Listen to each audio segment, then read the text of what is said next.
talk about a variety of different things. Damn, I didn't even know this fight came on. I'll look at the replay later on, but I know Franchon Cruz Dezern lost her undisputed to Savannah Marshall. Then, of course, you had her and Carissa Shields jawing at each other. I'll say this much about the PBC. I do think the PBC should try to sign some female boxers. You know, I think they should try to sign Carissa Shields and try to bring her along and bring her up. You know, put her in a position where she can boost her status and her stature as a boxing personality. I think that's the one mistake that they're lacking, and I think they should look into that. Find some people for her to fight, because at this point, it's really nothing right now for Carissa Shields to do. I mean, she's already, went through, Savannah Marshall. So, now it's to the point where she like, okay, what's next? I think also Carissa Shields should look into doing some commentating. I'm pretty sure she can get a gig doing some commentating, because everybody knows Carissa Shields loves to talk and she loves to listen to herself talk. So, I think she could do some good things, calling fights, So with that being said, let me talk about what happened with Andre Ward. So a lot of people were shocked at the fact that Andre Ward announced that this was yesterday was his last, fight working under ESPN. But he did say that you will see him again, and he's excited about looking into different endeavors, doing different things. He really didn't give no idea of what's next for him, but many people believe he may be headed towards, the direction of the PBC, which I think that would be a good look for Andre Ward. I think he could do some wonders calling fights with the PBC. The PBC, their broadcasting is a little stale at times. So I think somebody like Andre Ward that they could bring along to call fights and give his opinion on fights, I think that'll be a good thing. So we'll see. But Andre Ward said you will hear from him, again. Now the other fight, in question was Jared Anderson, and I asked the question: did Jared Anderson show some vulnerabilities, in the ring yesterday? My own personal opinion, I think to a certain degree, I think maybe he got a little too antsy about fighting at home, and that always appears to be a problem when you get these guys that fight at home. They go beyond the call of duty to try to be impressive when they should just think of it as, hey, it's just, another fight, another stepping stone, another opponent that I got to worry about. And I think that might have been the problem. But like I said before, had he been in a 12-round fight with Charles Martin instead of a 10-round fight, who knows what could have happened, because Jared Anderson got touched up in that 5th round, and he was, it looked like for a quick second he was knocked out on his feet. Now, I know some people going to say that wasn't the case, but he got buzzed. And then he got buzzed towards the end of the fight in the 10th round. And he was clearly buzzed. And you thinking to yourself, wow, if Charles Martin would have had a little bit of time, and he dropped Charles Martin, but he couldn't get Charles Martin to go away. He hit him with some shots, and Charles Martin refused to comply and basically submit to a knockout. And you got to give Charles Martin credit, too, for basically holding his own, He didn't win the fight, but he was a good serviceable opponent, a good name to have on Jared Anderson's resume. But you saw some flaws in Jared Anderson. Whew. Overextending. Um, sometimes keeping his face, keeping his face out and keeping his hands down at times where he could have got countered. Like I said before, Charles Martin wasn't so sloppy as a fighter, and had better form. He could have did probably some serious damage to Jared Anderson up to maybe, you know, getting the upset. But I think for the time being, whenever we see Anderson in the ring again, I think he need to look at tape and work on some things. Or like I said, uh, it could have been contributing to him fighting at home once again. This is why sometimes I don't like to see fighters fight at home, and that's one of the things that I'm worried about. What could happen with Devin? You know, him coming home to fight. Coming back to the Bay Area. I don't want him to be in a position where he feel like he have to go beyond the call of duty to put on an impressive performance fighting in his hometown. I think he need to just stick to basics, treat it as if it's just another fight, and just take care of business. Um, I was told some things and I was shown proof. I know which direction that Team Haney is going in as far as fights go, but like I said before, sworn to secrecy. But that's the only thing I'm worried about. If Devin comes back home to fight, they're looking at some arenas. Me and Bill going through some ideas. Maybe Devin, when he announces his next fight, which could be either in the Bay Area, Atlanta, somewhere in the East, or whatever the case may be, or Las Vegas again. Me and Bill like putting our heads together and trying to figure out what could we do next time Devin has a fight. Because like I said, I'm trying to organize basically possibly a meet and greet / press conference.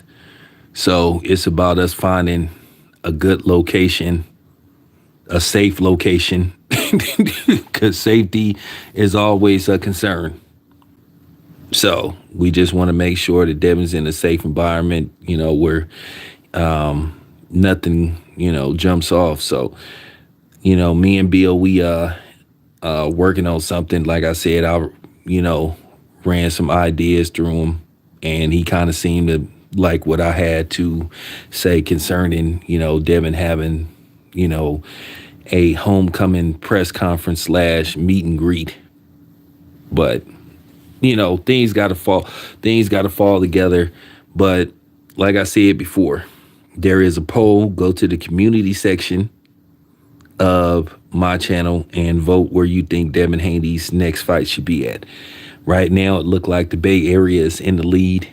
So I think Las Vegas and Atlanta is running neck and neck. So, but look like the Bay Area is in the lead. So, like I said before, I'm gonna present it to Bill like maybe next Sunday and see where we are so far. But yeah, that's the only thing you worry about when these fighters come home. Like I said, I would love to have Devin fight at home in the Bay Area because one, that's easier for me. That's easier for me instead of, getting on planes and booking hotels and all that kind of stuff. I could just basically do everything I need to do, working from home, or basically just going there and being able to go home without having to like check into no hotel room. So like I said before, keep your fingers crossed. You might hear about an announcement for Devin's next fight. Hopefully, maybe within the next month or so. but some details got to be worked out. Some details got to be worked out. Some kinks got to be worked out, and some stuff got to be settled. You know how it is. You got to wait for the ink to dry, or you got to wait. You know, wait for these lawyers and promotional companies to basically had these meetings about how this is going to be determined and how other things going to be determined. So it's a lot of red tape behind the scenes when it comes to putting together a fight. It can be simple, but then it can be difficult. So but like I said before, I'm real shocked at what happened with Andre Ward. I'm shocked, but then it's one of them, you shocked that it was Dre once he announced, but then you ain't shocked about what's going on with ESPN.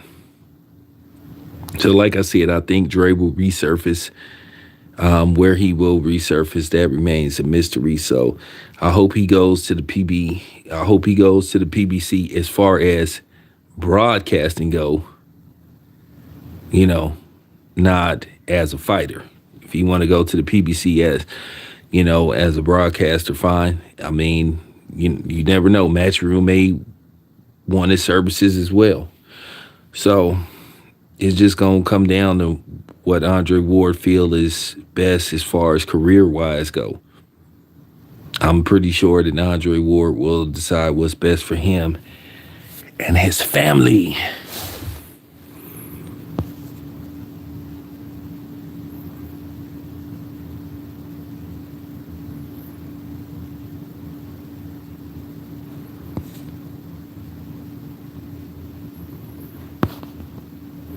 Nah, well, one of the reasons why Andre Ward missed a couple of fights in between 2021 to early 2022 is because there was a rumor, like I said before, I talked about this earlier, that Andre Ward, the reason why he wasn't on remote sometimes or why he was working from home sometimes, you heard that there was a rumor that Andre Ward didn't take the potion, so he wasn't allowed to travel. Now, some people tried to spread rumors that it was other stuff going on, but that appears to be the reason. I never asked Andre Ward about it because I feel to a certain degree that was personal, and I didn't want to get into no debate with people about the whole, taking the potion versus not taking the potion, because like I said before, that's been a very touchy subject.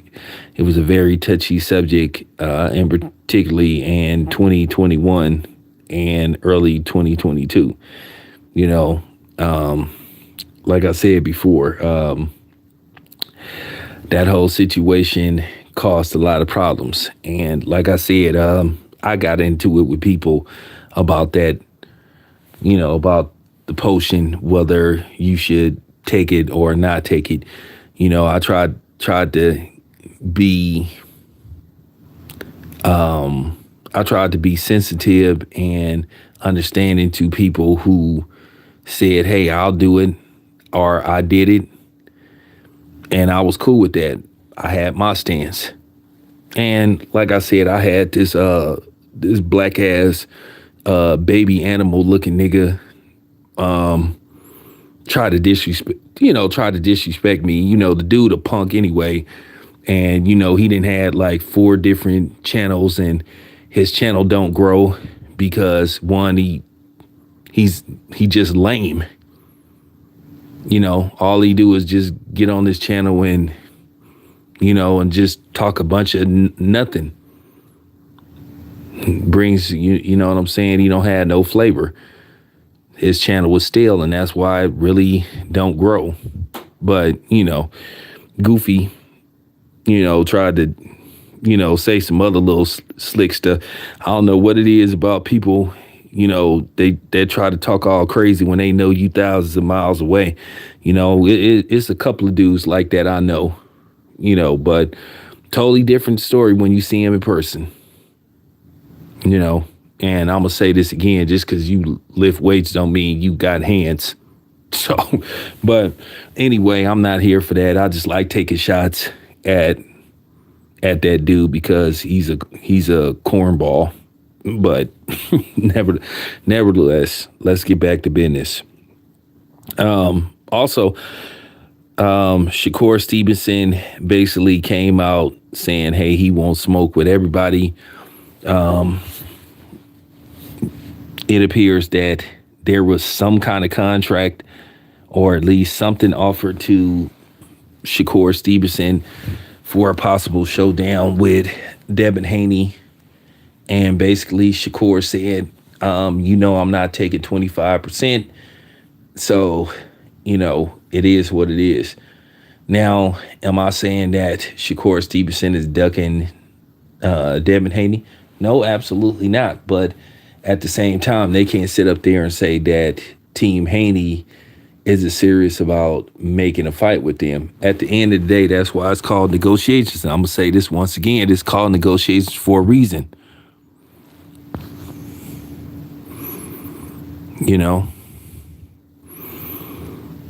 It's called negotiation for a reason. They give you an offer. You either can say, nah, I want this. Then they can say, hey, well, okay, we won't give you this, but how about this? That's why it's called negotiations.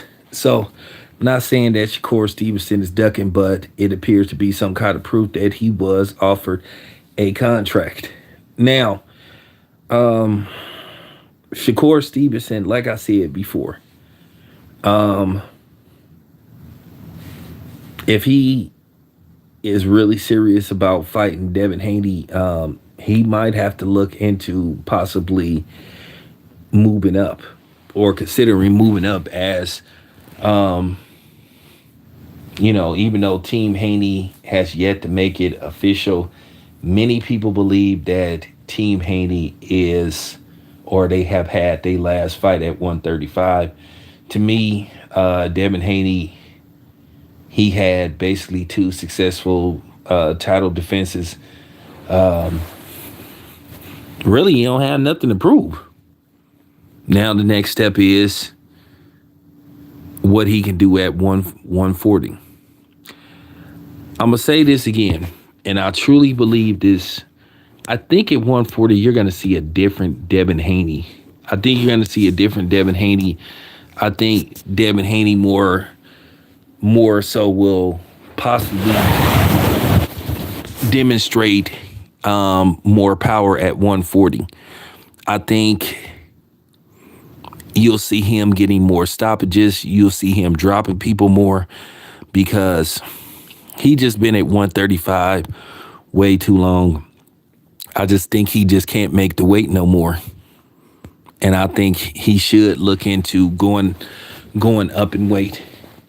At the end of the day, Tank has already fought at 140. I think if Tank wants to see Devin Haney, I think he needs to go up to 140. I think Shakur Stevenson, even though he's at 135, I think what Shakur can do, I think Shakur, what he should do as of right now, I think Shakur should chase belts, try to get some belts, try to at least win 2 of the 4 belts. And then if he can't get undisputed, at the very least, if he could get 3 of the 4 belts, hopefully without the politics being involved, then he could go up to 140. Because I just think a fight between Devin Haney and Shakur Stevenson is going to take place more than likely at 140.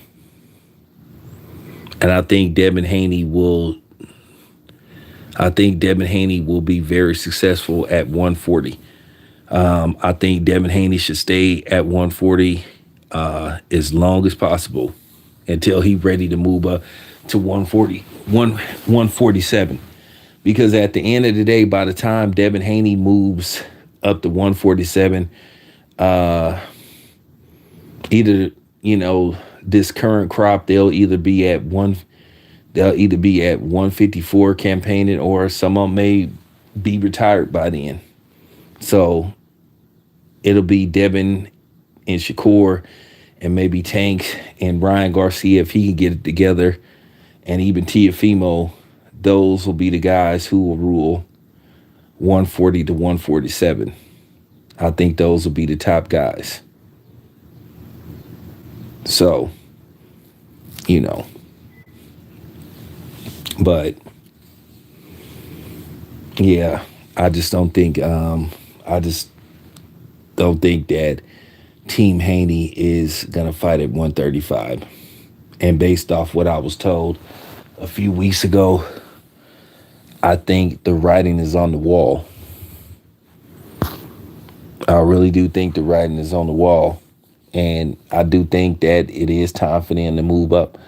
You know, they don't have nothing to prove. They already beat Lomachenko. They beat Kambosos twice.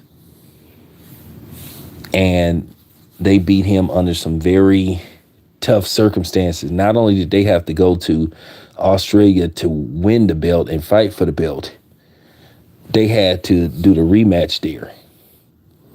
It was like ironclad. They couldn't get out of it, which I think that was BS, to where they had to do the rematch in Australia again. But as I was telling, I was telling Bill, you guys are at a point to where you guys should be able to decide where you want to fight at, not going on the road to face certain guys. You guys are the A side now in most cases, and you need to act like it.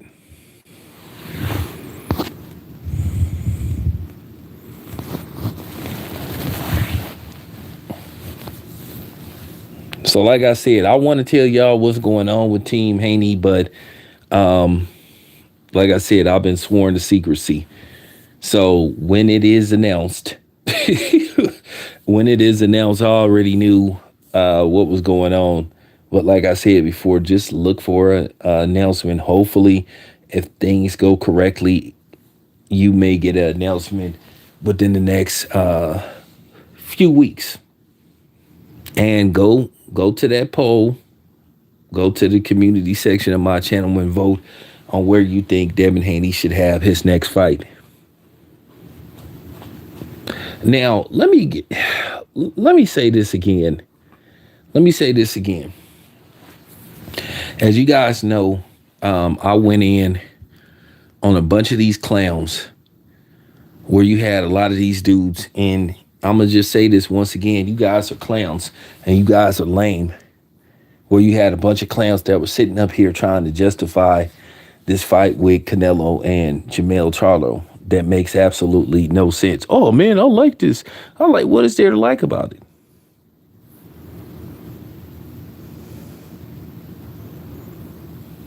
Just keeping it a bug. What is there to like about it where you got a dude who haven't fought in over a year going up 2 weight classes? Because at the end of the day, Canelo ain't sure of himself. And like I said, Canelo is the king of angles and the king of circumventing weights. And he just, like one of my subs said, do he got some dirt on people? Because it's amazing some of the antics that he get away with. Like I said before, this is a bull fight. Makes no sense whatsoever. And a lot of people are saying they hope Canelo loses. All I'm going to say is I won't be rooting for Canelo. I'll say that much. But anyway, thank you guys for taking the time to, just hear brother speak. Appreciate it. I'm out.